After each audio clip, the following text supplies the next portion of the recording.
Hello everyone, my name is David Colon, and these are my car ideas. With the exception of a few items that I'll explain, this is essentially everything that you'll receive in the package. We'll start with the Naviks video interface itself. Here it is. It's very small, only a few inches wide, very thin. Does not take up a lot of space at all. I do want to let you know the unit does have 2 HDMI ports. However, you're only able to use one of them for an external device. The other HDMI port is actually used to run the information to your screen. Now, there are RCA cords that plug into the aux port inside the armrest. This is the only way that you'll be able to get the audio from your device to your car.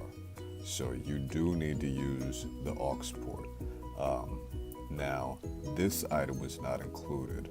This is something that I had to purchase off of eBay because I couldn't find the one that originally came with the car. So it was maybe $15 or something like that.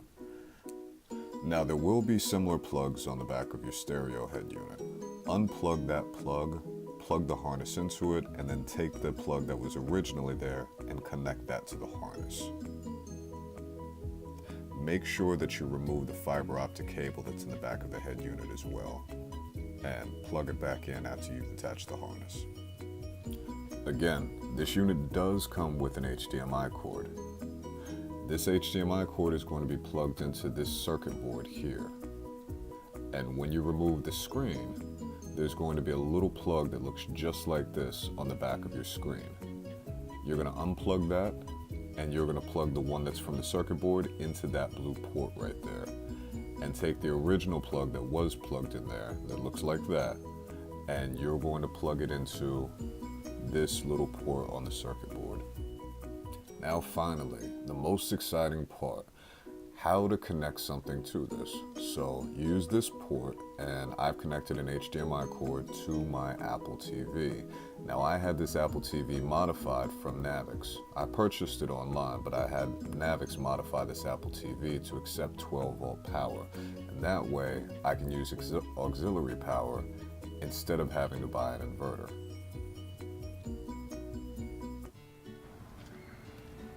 So now we're going to go ahead and take a look and see where the unit was installed. Now, I've recently removed this. This was while I was removing everything, but I had the unit tucked up under there. The wires weren't exposed previously.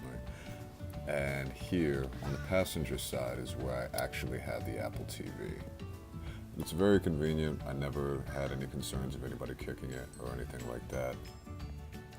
I purchased a mount off of either Amazon or eBay. It was maybe $10 to $15.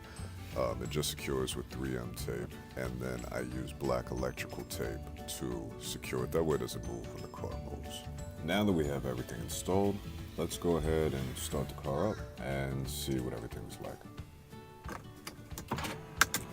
Once the car is started, all you'll have to do is just hold down on the back button next to the control dial for about 2 seconds. There you go. And voila, we now have an Apple TV. It's very, very convenient. If you're going to do this, remember that you do need to have internet for these apps to work. Personally, I use a mobile hotspot off of my phone, so hopefully you guys have a good cell phone plan that'll allow that. Also, keep in mind that this may not be legal where you are, so please check your local laws and always keep your eyes on the road. This is really just for, when you're stopped or for the benefit of the passenger. I don't watch it. If I have a show on, I'll listen to it, but I'm not going to watch the screen. But we can get into the features. If you hold the control button, that'll bring you into the settings. And there are a lot of different settings here. As you can see, you can move the grid lines. So you can, maybe your camera was mounted if you have a third-party camera, and it needs to be adjusted. This will allow you to adjust that. As you can see, I'm now moving it up. That red line indicates how far back, you should be able to go. Now, one of the most important features is the backup camera. This does provide moving grid lines, which is very, very convenient, especially if you've ever had a car that did not have moving grid lines in the back of the camera. So that's it.